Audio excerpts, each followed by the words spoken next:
Hey, chicken nuggets, it's me, Carl. Welcome to Grow TV. Welcome to Grow TV.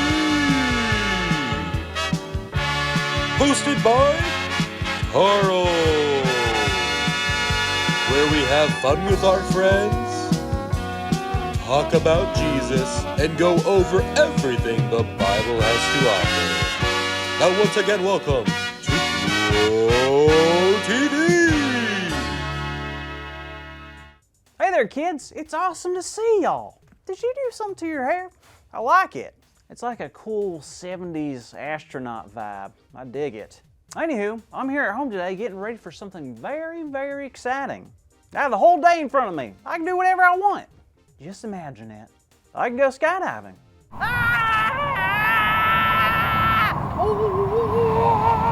Or I could go to a football game.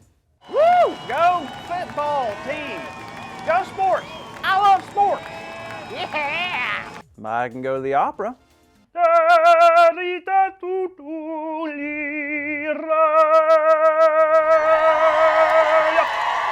could go to the ocean.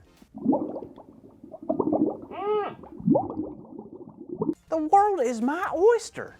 Or if you're allergic to shellfish, then the world could be your hush puppy. I'm telling you, today is the perfect day. Nothing, and I mean nothing, could go wrong. Oh, goodness, I thought I'd turn this off. Ah! No, this can't be. This can't happen. I can't believe it. Yo, my day is ruined. I just got word that it's Hooganduber season. Y'all don't know what a Hooganduber is? Okay, well, you're lucky. A Hooganduber is an exotic bird here in Florida. They're super colorful and really pretty to look at, but don't let that fool you. They'll fly in your hair and mess it all up. So bad to the point that you just have to shake it all off. When they flap their wings, they put out this terrible smell. It stinks up the whole neighborhood. And if that isn't bad enough, I'm allergic to them. This is awful. I wonder how long they'll be outside. Let's see. Are you kidding? It says Hoogendubers nest in new areas up to 4 weeks? Oh no, I'm stuck in my house for weeks? This is terrible. What am I gonna do? Maybe I'll watch some TV. Huh, it's not working. Maybe it's voice activated. Turn on. Hey, don't yell at me. Ah! Well, no TV. I just don't know what to do. I mean, I could try reading, but I don't like to read. Well, it's either that or contemplate every decision I've ever made and fall into a deep hibernation. Reading it is. Now, what to read, what to read. All right, well, let's just pick a chapter of the Bible. But first, I'm going to ask God to really help me dive into this Bible. Okay, here we go. Holy moly, where am I? What is this? What happened? Hi, Carl. Ah! Who are you? What do you want? What do you want, mysterious woman? Please don't hurt me. Easy, Carl. Relax. I'm Grace. I only know one grace, and that's the grace that Jesus offers. That's it. Why are you here? How do you know my name? Where am I? Well, to answer your first question, I'm here because you're here. Huh? Well, you asked God to help you dive into your reading, so that's exactly what happened. You dove into the Bible story. We are where the Bible story takes place. I know, first-time story divers tend to get a little disoriented, so I'm here to help. Wait. Are you saying we're back in time to when the Bible story happened? The actual Bible story? Sorta, somewhere between a dream and reality. Like a fantasy world. This is where you can learn about some of the greatest stories in the Bible, but truly experience it like no other story before. Wow, that's incredible. So, where am I? Let me take a look. Well, if I'm reading this right, I believe you are in the book of Luke chapter 4. What happens then? Let me see. Oh yeah, this is a story of when Jesus was tempted in the wilderness. No way! I love that story. Really? Me too. It's a great story. Well, walk me through it anyway. This story takes place right before Jesus began his ministry. He was probably around 30 years old. Wow, so what was Jesus doing in the wilderness? Seems like he had a pretty busy schedule.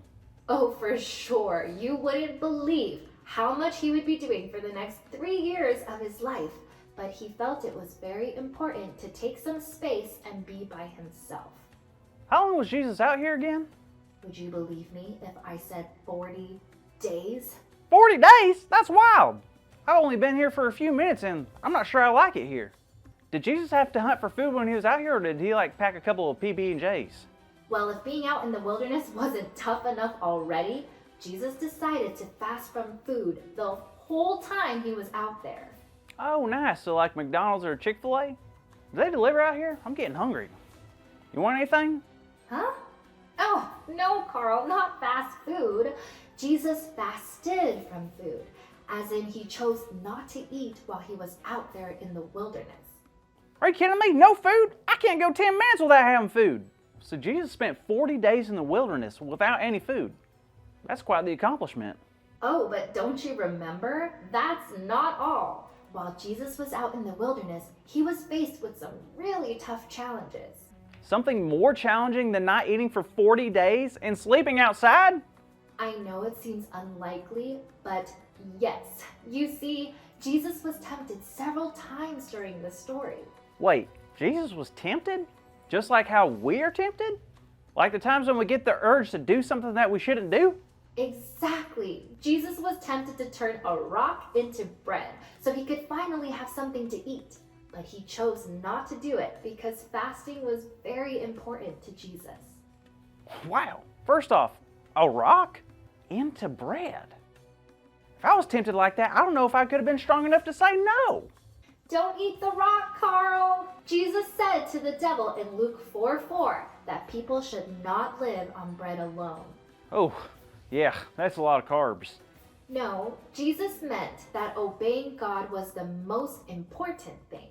So Jesus stayed focused on God instead of giving in to what the devil told him to do. But right after that, it says Jesus was tempted again. How? He was brought up so he could see all the kingdoms in the world and was told that all of it would be given to him and he would be in charge of all the people in those kingdoms. All he had to do was just say the word. Well, what did he do? He said this, "It is written, worship the Lord your God and serve him only." Man, being out here, I can only imagine how tough it was for Jesus. I mean, for him to turn down the glory that was being offered so he could stop suffering and just have it easy. Was that it? Not yet. The devil tempted him one last time by telling Jesus to jump off the highest point of the temple. What? Why? The devil was testing him because if Jesus was really the Son of God, of course God wouldn't let Jesus get hurt. God would probably send angels to rescue him. Oh, so then Jesus should have done it to prove that he was God's son. No, Jesus didn't fall for the devil's tricks. Jesus knew the devil was twisting God's words and trying to make Jesus doubt God's power and love. So Jesus said, "Do not put the Lord your God to the test." Wait, I'm noticing a pattern. Wasn't everything that Jesus said directly from the Old Testament? Yep.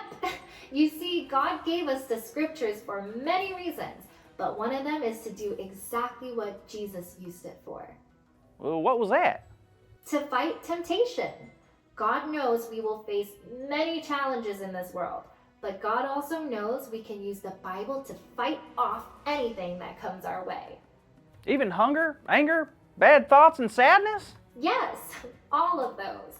All we have to do is read God's story.